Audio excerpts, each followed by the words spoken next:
Hi, I hope you're well. In this one, I'm taking a first look at this Festool ETS EC 155, a 150mm or 6-inch random orbital sander with a 5mm stroke or orbit.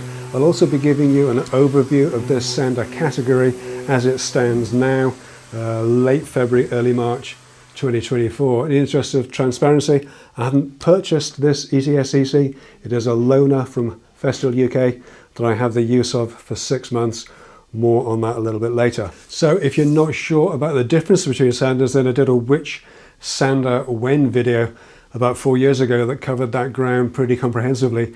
Links in the description down below. And I concluded that video by saying that I felt that the vast majority of the sanding that most people needed to do could be done with just 2 sanders, a 150mm random orbital sander with a 5mm stroke, one of the best all-round general purpose sanders you can get, and especially in combination with a smaller orbital or palm sander.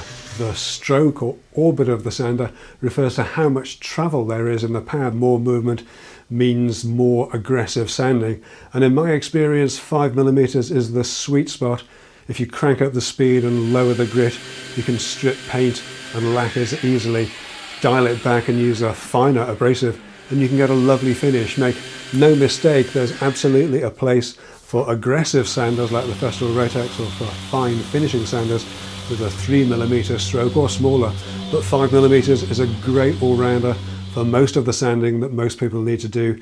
And if you need a 3mm finishing sander, then you probably know that already. Now, longer term viewers will know that I put my money where my mouth was and bought a Mirka Deros and Dios sanders that I used exclusively for the whole of 2023, and I gave them away at the end of that long-term test in December last year to 10 Minute Workshop Plus members, a nice little extra Christmas present for a couple of them. Which brings us to here, and whilst I'm not exactly sander-less, I certainly didn't have newish model long-term test sanders, and as chance would have it, Festool UK reached out, as they say, and offered me the use of this ETS EC for 6 months. I'll let you into a secret.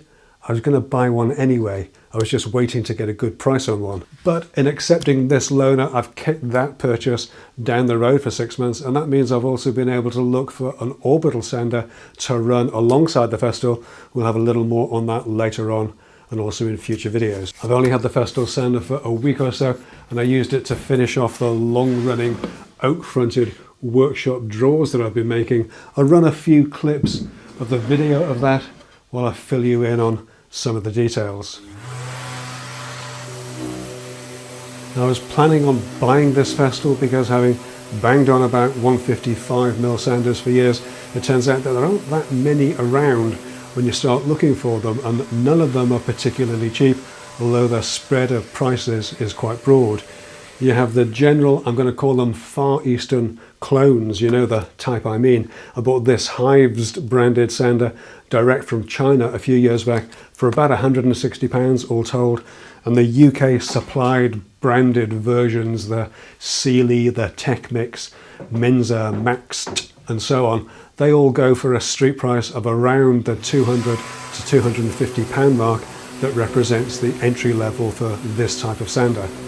Further up the stack is the Metapo SXE at around £350 to £400. There's Festool's older ETS 155 at around £450, and then we're up into the top of the tree with the Mirka Deros, the 3M extract, and Festool's ETS EC, all coming in between £500 and £600. These are street prices, by the way, and include VAT. It's worth noting perhaps that these are all brushless sanders, apart from the older Festool ETS. I've had one of these for years and years. It was my first Festool sander, bought used, but had been completely thrashed by the previous owners, a car body shop I believe, and certainly judging by the amount of overspray that came on it, it's still an excellent sander, but the appeal of brushless probably started by the Mirka Ceros, to be honest.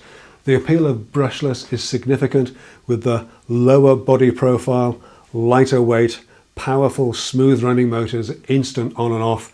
They're really hard to argue against. It also makes these top of the range sanders harder to give an objective opinion on. All the things that you'd normally rave about: lightweight, low noise and vibration, powerful, smooth motors with excellent dust collection in a compact body that's well made and presented with a 3-year warranty.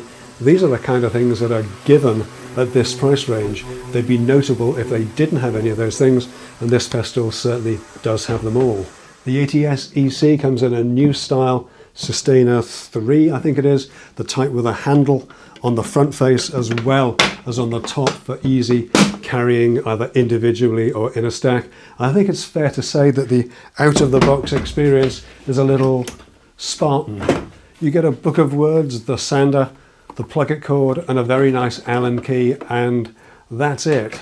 Now, I'm not a marketing person, but I do know from personal experience that nothing sucks the joy out of a new purchase like realizing that you need to buy or do something else before you can use your new thing. And I do find it a little odd that Festool seems perfectly content for your first experience with your pricey new sander to be with whatever abrasive you happen to have knocking around. Festool make a line of very good abrasives, but you don't even appear to get a single sheet, not one, included with your purchase. List price of £730, including VAT, by the way. And actually, this is nothing new. I'm pretty sure I made this same observation years back when I bought my Rotex 90, and maybe Festool have data on this, that most people buying these sanders just pick up abrasives at the same time. I know I did with that Rotex, but it just seems to be on the cheap side of thrifty not to include any OEM abrasives at all in the box, especially if you want to steer people towards your own brand of consumables, sales of which will probably be substantial over the life of the tool. This sander though was delivered with a starter set, a selection box if you like, of assorted Festool granite abrasives, 6 10-sheet packs ranging from P60 through to P320 in the usual steps, and this will be available to purchase in May this year. List price is about £80 for this, including VAT, though we won't know the street price until it arrives, of course, though I'd expect dealers to be discounting this in the usual way and possibly bundling it with certain purchases, so keep your eyes peeled for that when it hits the streets in May. I think it's worth mentioning too that the current Festool sanding pads work well with third-party abrasives. This wasn't always the case, with some mesh abrasives needing an interface pad to get a decent grip with Festool sanders, but so far I've found no issues at all with any abrasives that I have on this sander, which can only be a good thing. I don't like interface pads personally, and I never use them. I prefer to change the pads as required and recycle the old ones for hand sanding. Now, I've talked before about diminishing returns on costly power tools, how the more you spend, the less you seem to get for your money, but how those subtle changes, those incremental improvements, can also be valuable and worthwhile. But as I said earlier, that's a subjective and largely personal decision. For me, the big win with this sander is not the quietness or the smoothness, not the power or the responsiveness. The things that make it worthwhile for me are simply the physical on-off switch. I just don't like the flappy paddle that you get on most of the other sanders in this category, and the integration into the rest of the system with Festool plug-it cords. Whether that's enough of a difference for you will largely depend on whether or not you're already invested in the Festool system. And if you are, then this is an absolute no-brainer. But if you're at all on the fence, well, let's just say that this probably isn't likely to be your last Festool purchase. So that's the first impressions of the Festool ETS EC 155 and a brief overview of this sander category. As I say, the choice is pretty limited for a sander like this, but I really would recommend the 5mm Orbit, and this Festool has been a pleasure to use if sanding can ever be described as a pleasure.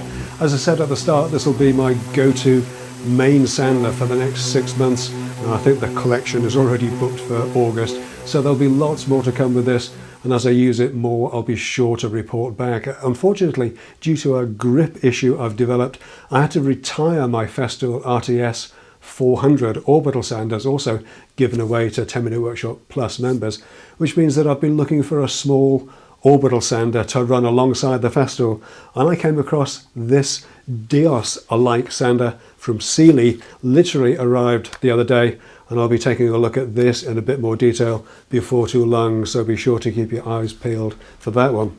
I'll call this one done for this week though. Thanks so much for taking a look. Thanks again to Festool UK for the loan of the ETS EC 155 sander. Thanks so much to my 10-Minute Workshop Plus members. Come and join us for exclusive content, free stuff and much more.